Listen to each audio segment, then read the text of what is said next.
فیضان نظر تھا یا کہ مکتب کی کرامت تھی، یہ فیضان نظر تھا یا کہ مکتب کی کرامت تھی، یہ فیضان نظر تھا یا کہ مکتب کی کرامت تھی، سکھائے کس نے اسماعیل کو آداب فرزندی، سکھائے کس نے اسماعیل کو آداب فرزندی۔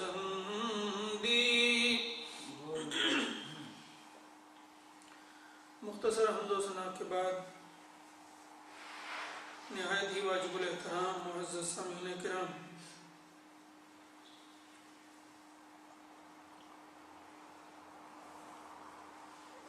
ماہ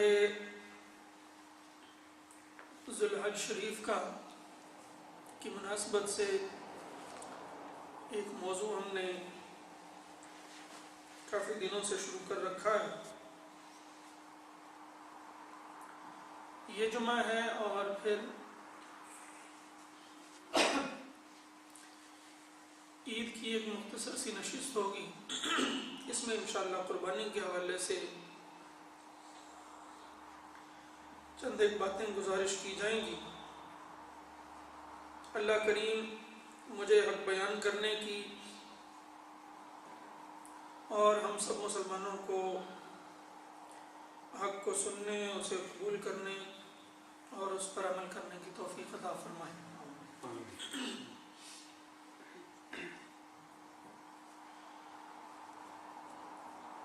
حضور سید عالم صلی اللہ تعالی علیہ وسلم نے اعلان فرمایا کہ میں اور میرا دین ملت ابراہیمی ہی کا تسلسل ہے، اور یہ اس لیے فرمایا کہ یہودی کہتے تھے کہ ملت ابراہیم پر ہم چل رہے ہیں، اور عیسائی کہتے تھے کہ ملت ابراہیم پر ہم چل رہے ہیں۔ اللہ کریم نے نبی کریم صلی اللہ تعالی علیہ وسلم کی تائید میں قرآن حکیم کے اندر آیہ کریمہ نازل فرمائی اور فرمایا قل بل ملت ابراہیم حنیفا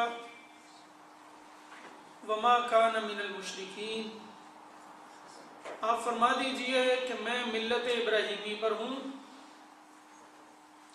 اور حضرت ابراہیم علیہ السلام مشرکین میں سے نہیں تھے، اور حضرت ابراہیم علیہ السلام کے بارے میں ہم نے پہلے بھی گفتگو کی کہ ان کا سارا دین ایثار اور قربانی کا دوسرا نام ہے۔ چنانچہ ان کی ساری زندگی قربانیوں سے عبارت ہے، ان کا دین قربانیوں سے عبارت ہے۔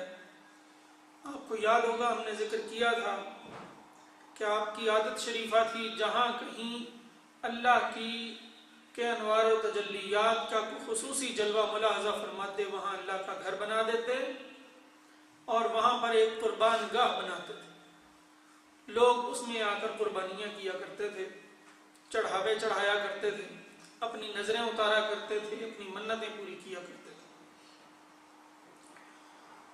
یہ تو ہو گیا آپ کا دین، اور اگر آپ کی ذاتی زندگی کو دیکھیں تو اپنی قوم کے لیے آگ میں کود جانا قربانی ہے،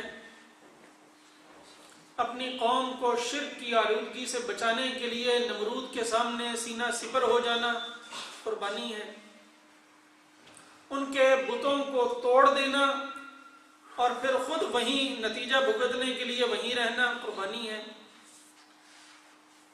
اللہ تعالیٰ سے دعائیں کر کر کے آپ کو اولاد کا ملنا، وہ بھی 85-86 سال کی عمر میں، یا اس سے بھی زائد عمر میں.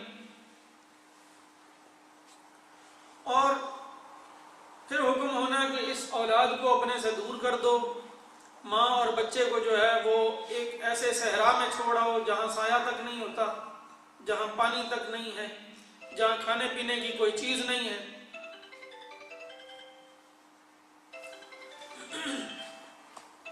درود پاک پڑھ لیجیے. اللہم صلی علی سیدنا مولانا محمد وعلی آل سیدنا مولانا محمد وبارک وسلم. صلاۃ و سلام علیک یا سیدی. تو یہ ایک اور قربانی مانگی گئی. اور پھر وہی اولاد جب جوانی کی عمر کو پہنچتی تو پھر ایک اور قربانی کا مطالبہ کیا گیا کہ اب اس بچے کو لے جا کر باقاعدہ چھری کے ساتھ ذبح کر دیں، ہماری بارگاہ میں اس کی قربانی پیش کریں. آپ شدید بوڑھے ہو گئے. حضرت اسماعیل علیہ السلام نوجوان ہیں. ایک اور بدنی قربانی مانگی گئی کہ اب ہمارے بیت اللہ شریف کو تعمیر کرو. چنانچہ آپ نے اپنے بیٹے کو ساتھ ملایا اور دونوں نے مل کر بیت اللہ شریف کی تعمیر کی. ہجرت کے دوران ایک بادشاہ کے چنگل میں جا پھنسے. وہاں آپ سے قربانی مانگی گئی. آپ نے قربانی دی اور وہاں سے چھوٹے. تو حضرت ابراہیم علیہ السلام کے جتنے بھی واقعات ہیں سارے کے سارے ایثار اور قربانی.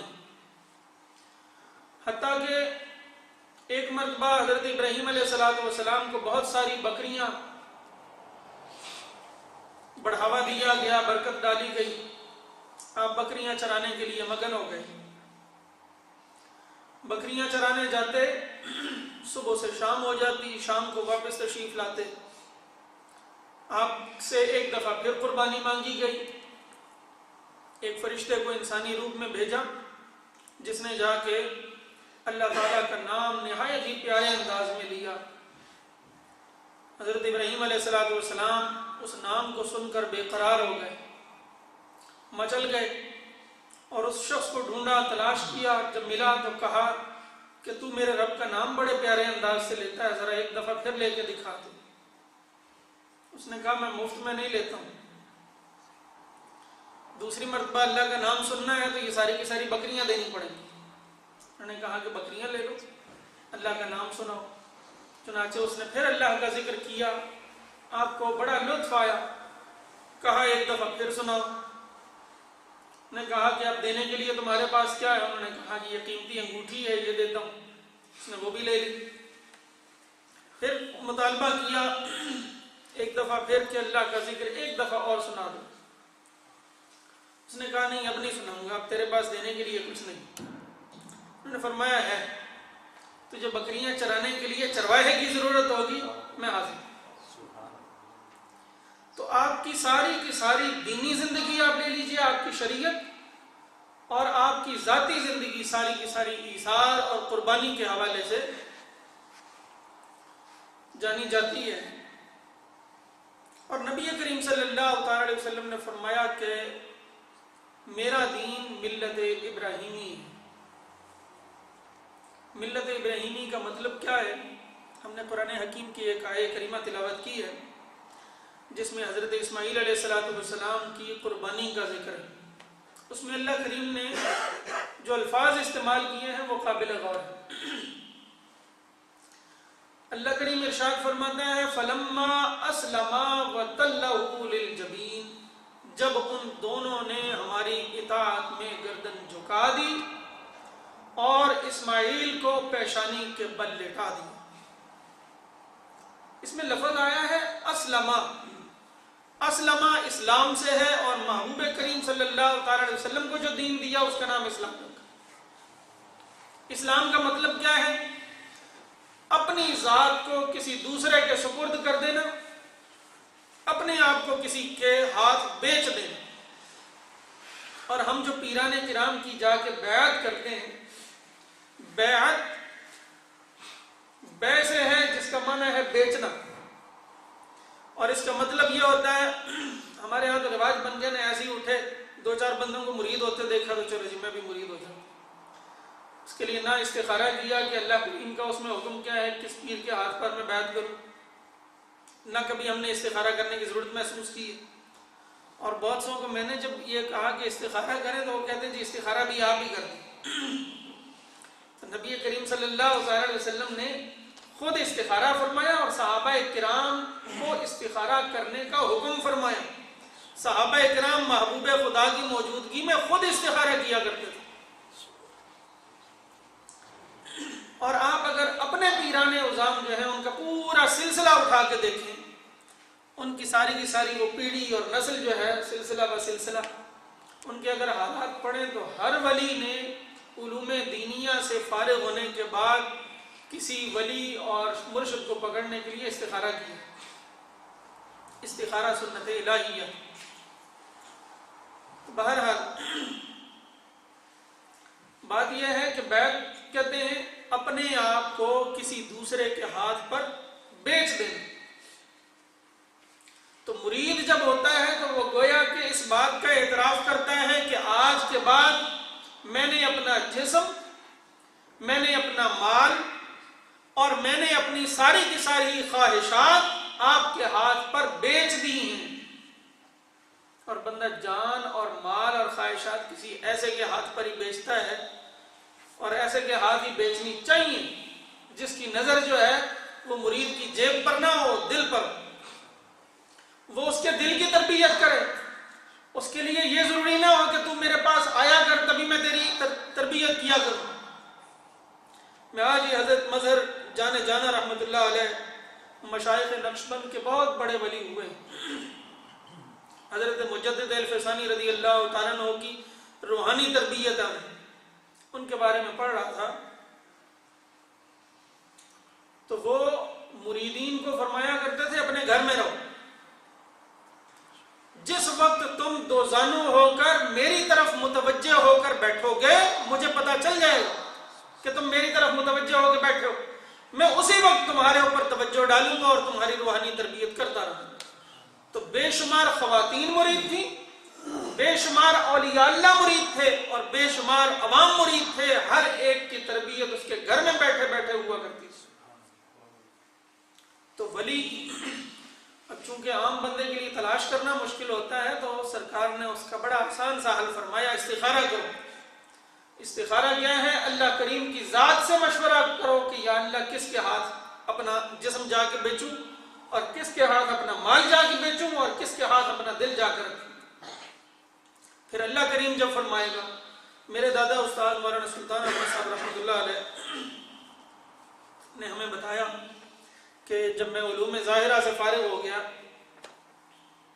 یہ مولانا سلطان احمد صاحب رحمۃ اللہ علیہ میرے دادا استاد ہیں اور پیر محمد فاضل صاحب رحمۃ اللہ علیہ ڈھانگری شریف والے جو ہیں ان کے بھی استاد ہیں، پرانے بزرگوں میں سے ہیں. فرماتے ہیں کہ جب میں علوم ظاہرہ سے فارغ ہوا تو میں نے استخارہ کیا. استخارے میں نے دیکھا کہ میں گولڑا شریف میں ہوں، وہاں ایک چشمہ پھوٹا ہوا ہے اور اس چشمے سے جا کے میں نے پانی پیا بھی ہے اور وضو بھی کیا. صبح میں اٹھا تو میں نے تعبیر یہی نکالی کہ میرا حصہ وہاں رکھا ہوا. آپ فرماتے ہیں میں گولڑا شریف چلا گیا، پیر صاحب کے ہاتھ پر میں ہاتھ دیا.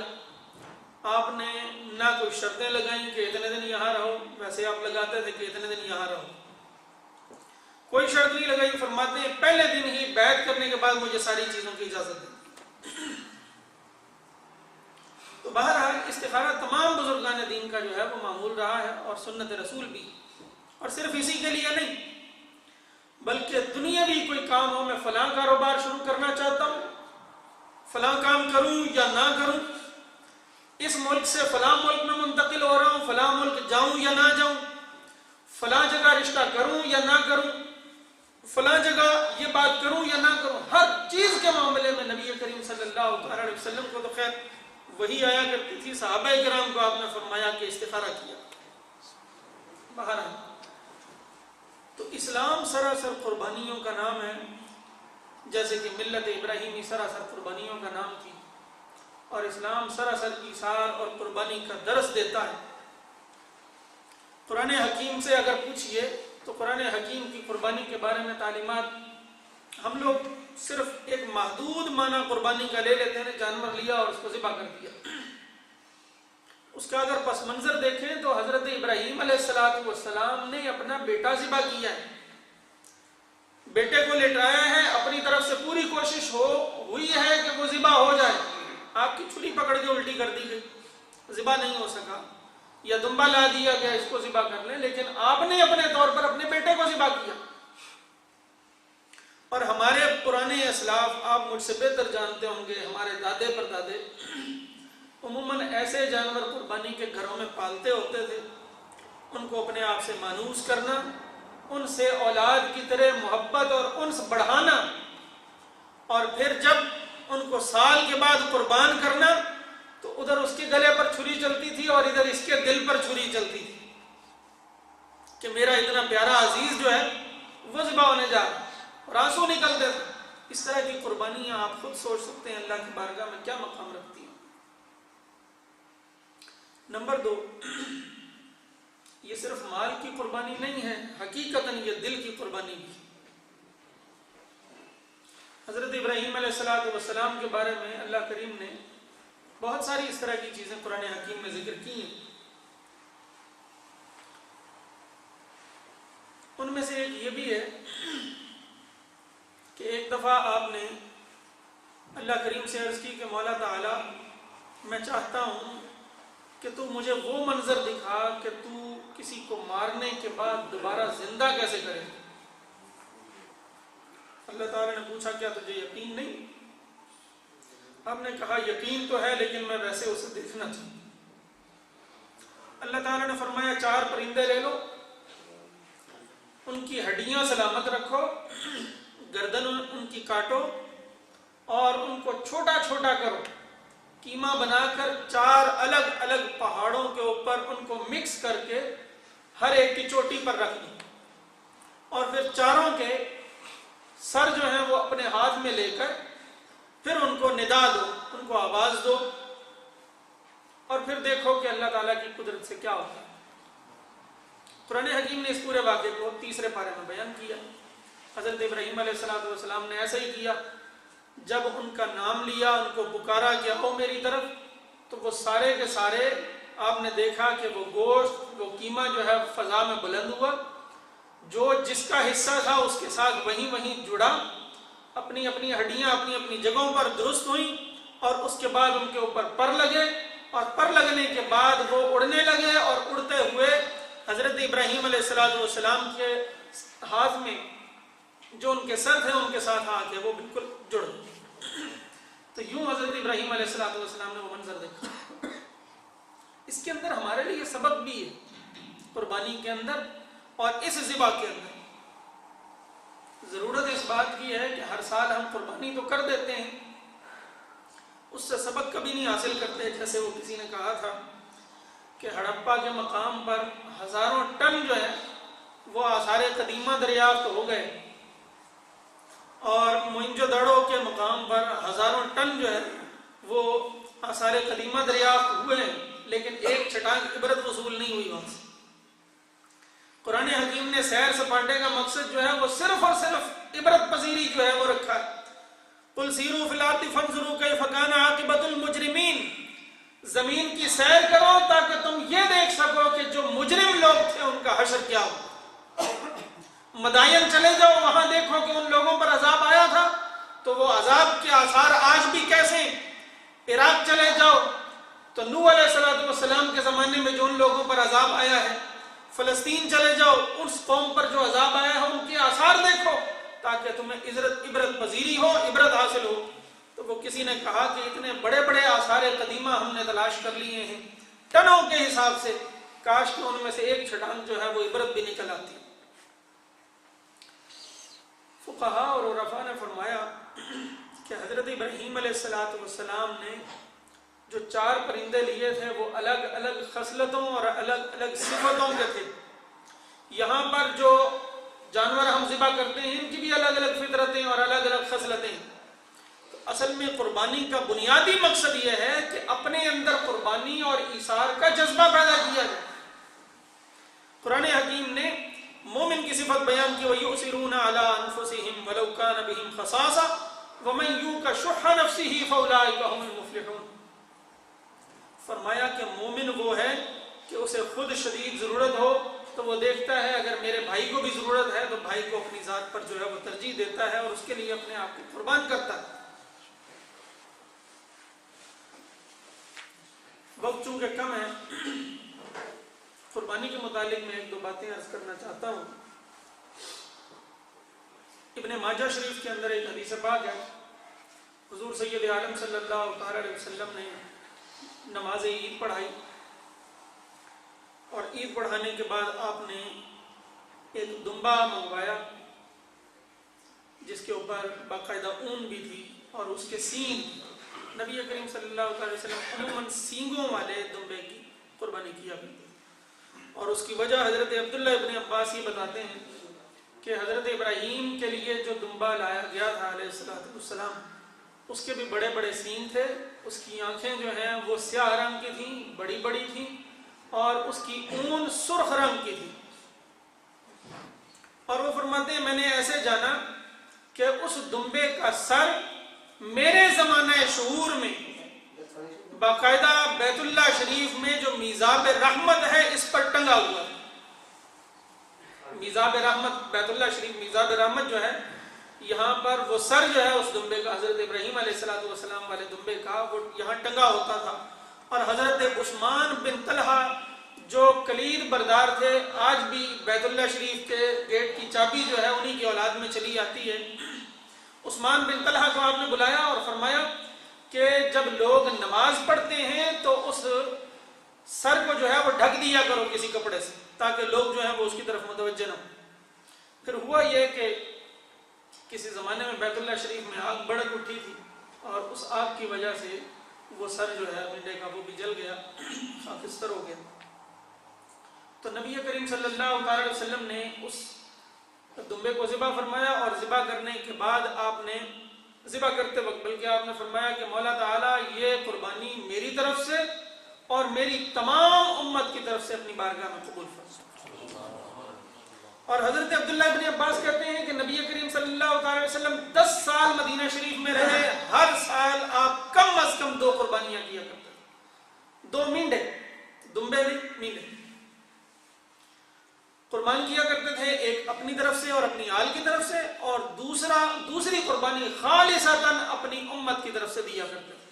اور فرمایا کرتے تھے کہ جو شخص قربانی نہیں کر سکتا ہے, غریب ہے, اس کی طرف سے یا اللہ میں تیری بارگاہ میں یہ قربانی پیش کرتا ہوں. اور 10 سال آپ مسلسل یہ قربانی کرتے رہے. حضرت علی کرم اللہ تعالیٰ وجہہ الکریم, یہ دونوں حدیثیں جو ہیں جو میں نے پہلے بیان کی, ایک مسلم میں ہے اور ایک ابن ماجہ کے اندر. امام ترمذی نے ایک حدیث پاک نقل کی ہے کہ حضرت علی کرم اللہ تعالیٰ وجہہ الکریم نے نماز عید پڑھائی اور پھر آپ تشریف لائے قربان گاہ میں اور آپ کے سامنے 2 دمبے پیش کیے گئے, مینڈے پیش کیے گئے. آپ نے ان میں سے ایک کو ذبح فرمایا اپنی طرف سے اور دوسرے کو ذبح فرمایا اور کہا کہ یا اللہ یہ نبی کریم صلی اللہ تعالی علیہ وسلم کی طرف سے میں قربان کرتا ہوں اور آپ کی تمام امت کی طرف سے میں قربان کرتا ہوں. لوگ بہت سارے موجود تھے. پھر آپ کھڑے ہو گئے, آپ نے دعا کی اور لوگوں سے خطاب کرتے ہوئے کہا کہ لوگوں جو عمل تم نے مجھے کرتے ہوئے دیکھا ہے مجھے نبی کریم صلی اللہ تعالی علیہ وسلم نے اس کے کرنے کی وصیت فرمائی تھی. تو یہ بہت بڑی سعادت ہے کسی بھی امتی کی کہ وہ اپنی طرف سے تو قربانی کرے ہی کرے لیکن محبوب کریم صلی اللہ تعالی علیہ وسلم کی طرف سے بھی ہر سال قربانی کیا کرے. تو جن لوگوں کو اللہ تعالیٰ نے پیسے کی نعمت دے رکھی ہے ان کو چاہیے کہ سال میں ایک دفعہ قربانی کرنی ہوتی ہے تو محبوب کریم صلی اللہ تعالی علیہ وسلم کی طرف سے بھی قربانی کیا کریں. اس کا اور تو بے شمار فائدے ہیں. میرے ذہن میں جو فائدہ آتا ہے وہ یہ ہے کہ جس کی طرف سے ہم قربانی کرتے ہیں عموماً اس وقت اس کو بتاتے ہیں کہ بھئی تیری طرف سے قربانی ہو گئی.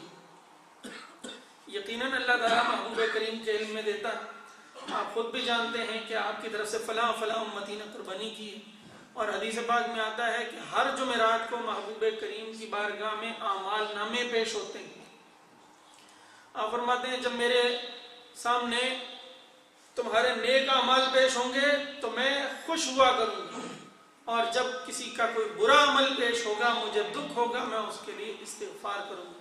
تو کوشش کرنی چاہیے ہر سال اپنی طرف سے بھی دیں اور اپنے نبی صلی اللہ علیہ وسلم کی طرف سے بھی دیجیے۔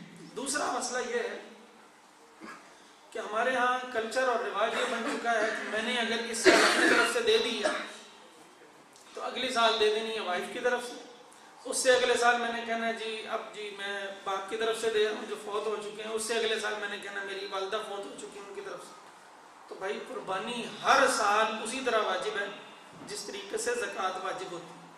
ایسا نہیں ہوتا کہ بھئی اس سال زکوٰۃ میں اپنی طرف سے دے رہا ہوں اور اگلے سال زکوٰۃ میں اپنے والد کی طرف سے دے رہا ہوں۔ قربانی ہر سال ہر شخص کی طرف سے واجب ہے جس کے پاس اتنا مال ہو کہ وہ قربانی خرید کر دے سکے۔ صاحب نصاب 52.5 تولے چاندی کی قیمت ان 3 دنوں میں، قربانی کے 3 دنوں میں اگر موجود ہے تو اس پر قربانی واجب ہے، اور وہ ہر شخص پر واجب ہے۔ اگر بیوی جو ہے اس کے پاس اپنا مال الگ سے ہے، جیسے یہاں پر اکاؤنٹس الگ ہوتے ہیں، ہمارے ہاں وہاں رواج نہیں ہے، شوہر کے پاس ہی سارا مال ہوتا ہے، لیکن اگر بیوی کے پاس، بیوی اپنے مال کی خود مالک ہے تو اس پر الگ واجب ہوگی۔ بیٹا اپنے مال کا خود مالک ہے اگرچہ ایک ہی گھر میں رہتا ہو اس پر الگ واجب ہوگی۔ بیٹی اپنے مال کی اگر خود مالک ہے تو اس پر الگ سے واجب ہوگی۔ اس طریقے سے ایک گھر سے 4 یا 5 قربانیاں جو ہیں وہ واجب ہوں گی۔ تو یہ مسئلہ اس لیے بتا رہا ہوں کہ بعض لوگوں کو پتہ نہیں ہوتا، اس کنفیوژن کی وجہ سے ہر سال بہت ساری قربانیاں رہ جاتی ہیں۔ تیسرا یہ کہ تشریق کی جو ہم تکبیرات پڑھتے ہیں یہ 9 ذوالحج شریف کو شروع کرنی ہے۔ بہت سارے لوگ یہاں نہیں ہوتے، کہیں بھی ہوتے ہیں، اپنی کام والی جگہوں پر ہوتے ہیں، جماعت کروا لیتے ہیں۔ تو 9 ذوالحج شریف کو صبح فجر کی نماز میں پڑھنی شروع کر دینی، اور جو ہم ذکر کرتے ہیں لا الہ الا اللہ کا، اس کو بعد میں کرنا ہے، پہلے تکبیر پڑھنی، اور یہ پڑھنا واجب ہے، اگر نہیں پڑھے گا تو گنہگار ہے۔ ہر شخص پر واجب ہے اور بلند آواز سے پڑھنا واجب ہے۔ ہر وہ شخص جو جماعت کے ساتھ نماز پڑھ رہا ہے، اور جس نے جماعت کے ساتھ نماز نہیں پڑھی وہ مرد جو ہے اس کو چاہیے آہستہ آواز میں پڑھ لیا کرے، اس کے لیے پڑھنا سنت ہے، واجب نہیں۔ اور اسی طریقے سے جو دوسری یا تیسری رکعت میں آ کر ملا ہے وہ بھی پڑھے، اس کے لیے دوسری طریقے سے واجب ہے جس طریقے سے امام پر اور باقی جماعت کے لیے واجب ہے۔ اور یہ ختم کس دن کرنی ہے؟ عید کے ہو گئے 3 دن، ایک دن پہلے سے شروع ہو گئی، پھر عید کے 3 دن، پھر چوتھا دن جو ہے اس دن نماز عصر کے بعد پڑھ کر جو ہے وہ ختم کرنی۔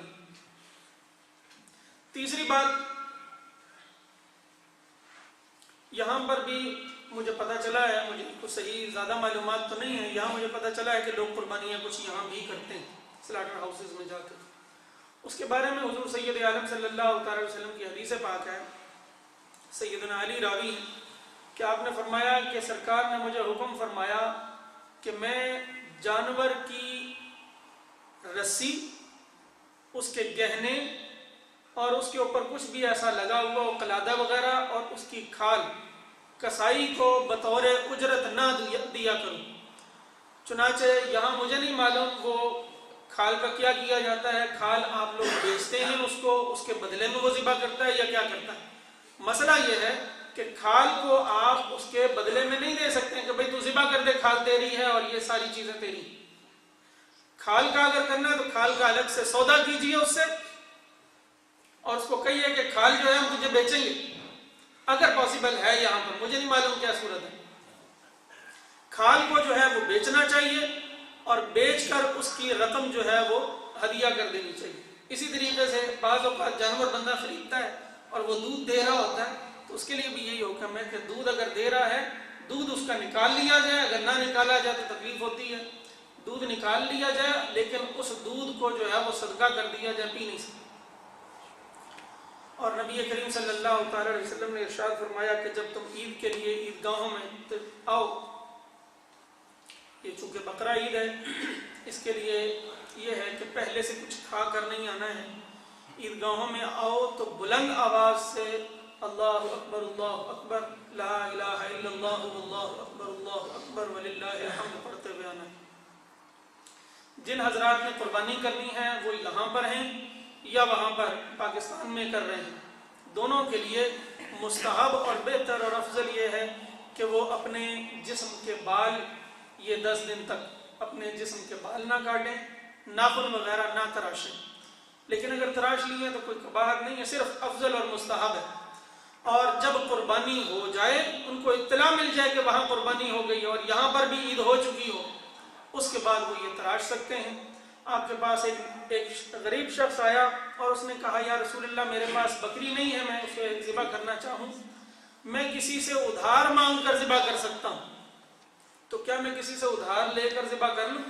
آپ نے فرمایا کہ نہیں، ادھار لے کر ذبح نہ کرو، تم یوں کرو کہ اپنے بال نہ کاٹو اور ناخن نہ تراشو، اور عید والے دن نماز پڑھنے کے بعد تم اپنے بال تراشو اور ناخن تراشو، اللہ تعالیٰ تمہیں قربانی کا ثواب عطا فرمائے۔ دوسری یہ کہ نبی کریم صلی اللہ علیہ وسلم نے فرمایا قیامت کے دن جب مال کا حساب اللہ کی بارگاہ میں پیش ہوگا تو سب سے بہترین مال وہ گنا جائے گا جو کسی بھی شخص نے قربانی میں صرف کیا ہو۔ اور آپ نے حضرت عائشہ صدیقہ رضی اللہ تعالی عنہا کی طرف سے قربانی کی تو آپ نے فرمایا کہ عائشہ اپنی قربانی سے کھیلا کرو، اسے اپنے آپ سے مانوس کرو، اس کے آس پاس رہا کرو، اس کی خدمت کیا کرو، کیونکہ یہی قربانی ہے جو قیامت کے روز پل صراط کے اوپر سے تمہیں اپنے اوپر سوار کر کے لے کے جائے گی۔ اور آپ نے فرمایا یہی قربانی ہے جس کے ہر بال کے بدلے میں تمہیں نیکی دی جائے گی، اور یہی وہ قربانی ہے جس کا پہلا قطرہ زمین پر گرنے سے پہلے اللہ تعالیٰ تمہارے تمام گناہوں کو معاف فرمائے گا۔ اللہ تعالیٰ ہم سب کو توفیق عمل عطا فرمائے، وما توفیقی الا باللہ۔